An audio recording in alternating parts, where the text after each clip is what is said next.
میں نے ایک بیان کیا ڈاکٹر فرحت ہاشمی سے متعلق. وہ لوگوں نے مجھ سے پوچھا تھا, میں نے کہا بھائی وہ مفتی نہیں ہے, ویسے ان کی لیکچروں سے بہت فائدہ ہوا ہے, مسائل کا علم ان کے پاس نہیں ہے. اتنے لوگوں کے نیگیٹو کمنٹس, کسی نے لکھا ہے تجھ سے زیادہ پڑھی لکھی ہیں وہ, یہ مفتی تجھ سے زیادہ پڑھی لکھی ہیں. ہمارے ہاں پڑھا لکھا پتہ ہے کسے کہتے ہیں؟ جس کو انگلش آتی ہو. میں نہیں کہہ رہا کہ میں ان سے بڑا عالم ہوں, لیکن آپ کسی پہ الزام لگانے سے پہلے ڈاکٹر فرحت ہاشمی سے بولا آپ نے کون سی یونیورسٹی میں عربی پڑھی ہے, تفسیر پڑھی ہے, فقہ پڑھا ہے, پراپر وے میں کہاں سے پڑھا ہے فقہ.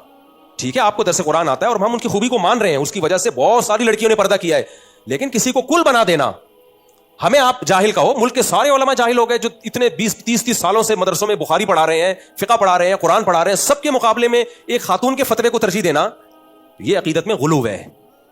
آپ ہمیں کہتے ہو جاہل ہیں, لیکن ہمیں ہمارا لیبل لگا کے سب علماء کو کیا کہا جا رہا ہوتا ہے, اب ان مولویوں کو کیا پتا.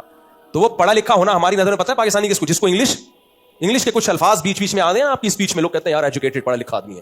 بھائی پڑھا لکھا ہر فیلڈ کا الگ ہوتا ہے. ڈاکٹروں کا پڑھا لکھا وہ ہوتا ہے جو میڈیکل سائنس میں ماہر ہو, جتنی مرضی انگلش بولتا ہو. اگر وہ میڈیکل سائنس میں ماہر نہیں ہے تو ڈاکٹروں کا وہ پڑھا لکھا نہیں کہلائے گا. انگریزوں میں تو بچہ انگلش بولتا ہے. میں امریکہ کینیڈا میں ایک سے ایک جاہل سے ملا ہوں جو فرفر انگلش بول رہا ہے, کخ بھی نہیں آتا ان کو. اتنے بڑے بڑے فارغ لوگ ہیں نا ان ملکوں میں, انگلش آتی ہے ان کو. وہ یہاں آ جائے, ایک صاحب نے مجھے کہا مفتی صاحب اس کو یہاں لے جاؤ, پاکستان کی یونیورسٹیوں میں اس کے لیکچر لوگ سنیں گے, انگلش فرفر بولتا ہے. میں نے بولا تو آ جا ہمارے ساتھ, میں یونیورسٹی میں تیرے لیکچر کرواؤں گا, 2-4 مضمون میں تجھے لکھ کے دوں گا, وہ رٹا لگا کے یاد کرنا انگلش میں. لوگ کہیں گے آج نہ ڈاکٹر اسرار, نہ ڈاکٹر ذاکر نائک, نہ مفتی تقی عثمانی, اگر کوئی ہے تو یہ ہے. حالانکہ وہ بالکل کیا ہوگا, فارغ.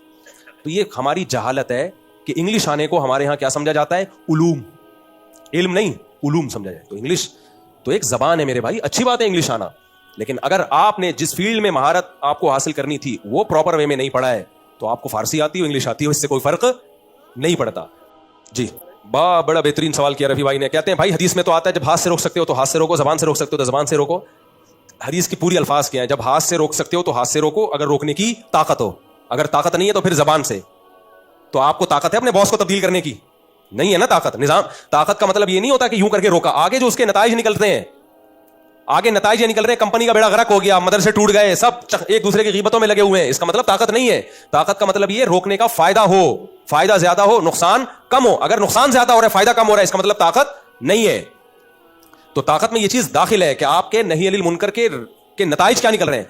ابراہیم علیہ السلام اپنے باپ کو زبردستی روک سکتے تھے, ہاتھ پکڑ لیتے ان کا, لیکن رزلٹ کیا نکلتا, پورا خاندان ٹوٹ جاتا اور دشمنیاں بڑھتی. تو بھائی یہ مطلب یہی ہے کہ طاقت نہیں ہے, تو اس کے سائڈ افیکٹ زیادہ ہوں.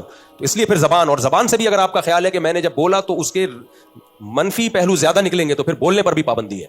ہمارے ہاں ان تمام چیزوں کو نظر انداز کر کے بس بولو بولو بولو بولتے چلے جاتے ہیں, دیکھتے ہی نہیں کہ آگے نتائج کیا نکل رہے ہیں. تو یہ غلط ہے. اللہ تعالیٰ سمجھنے کی, عمل کی توفیق عطا.